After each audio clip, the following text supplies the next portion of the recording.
विचारधारा बड़ी है या राष्ट्रभक्ति? डॉक्टर वेद प्रताप वैदिक का कहना है कि जवाहरलाल नेहरू विश्वविद्यालय में स्वामी विवेकानंद की प्रतिमा का अनावरण करते हुए प्रधानमंत्री ने एक बड़ा बुनियादी सवाल खड़ा कर दिया। यह सवाल यह है कि कौन बड़ा है, राष्ट्रहित या विचारधारा?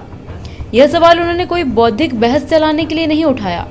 ट्रंप और मोदी जैसे नेताओं से यह आशा करना व्यर्थ है, लेकिन मोदी ने इसे इसलिए उठाया कि जेएनयू को वामपंथ का गढ़ माना जाता है। ये दूसरी बात है कि जेएनयू में सबसे पहले पीएचडी करने वालों में मेरा नाम भी शामिल है।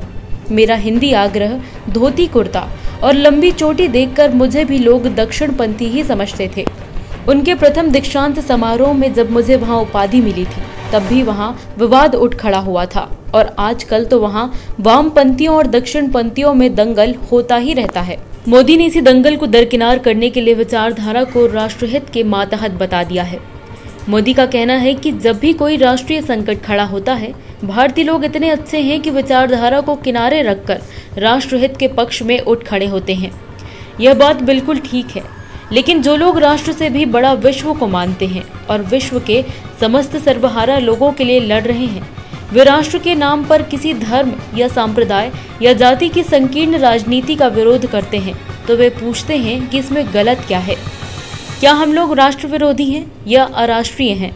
उनका दावा तो यह होता है कि वे ही सच्चे राष्ट्रहित का संपादन कर रहे हैं। यहाँ दिक्कत तब पैदा होती थी जब हमारे वामपंथी बुद्धिजीवी और कम्युनिस्ट पार्टी रूस भक्ति और चीन भक्ति में डूबे रहते थे। यदि उनमें भारत भक्ति होती तो उनकी ऐसी दुर्दशा नहीं होती जैसी कि आज है। उन्हें उन दिनों रुकम्मू और चिकम्मू कहा जाता था। वे अब भाकम्मू हो गए हैं, लेकिन वे सिर्फ केरल में सिमट कर रह गए हैं। मोदी जैसे दक्षिणपंथियों को भी सोचना चाहिए कि सच्चा राष्ट्रवाद क्या है। सच्चा राष्ट्रवाद तब कैसे होगा जब देश के लगभग 20 से 25 करोड़ लोगों को हम सांप्रदायिक आधार पर अराष्ट्रीय मान बैठे हैं।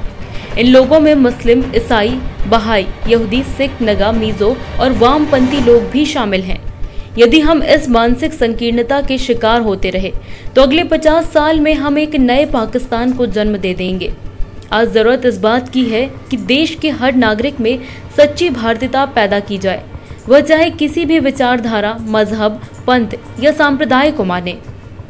मुझे खुशी है कि मेरे इस मूल विचार को राष्ट्रीय स्वयंसेवक संघ के मुखिया मोहन भागवत 2 टूक शब्दों में बार बार गुंजा रहे हैं, लेकिन यह विचार शासन की नीतियों, आचरण और बयानों में भी प्रकट होना चाहिए। ताज़ा खबरों के लिए सब्सक्राइब करें JSR टाइम्स और साथ ही नोटिफिकेशन पाने के लिए बेल आइकन को दबाएं।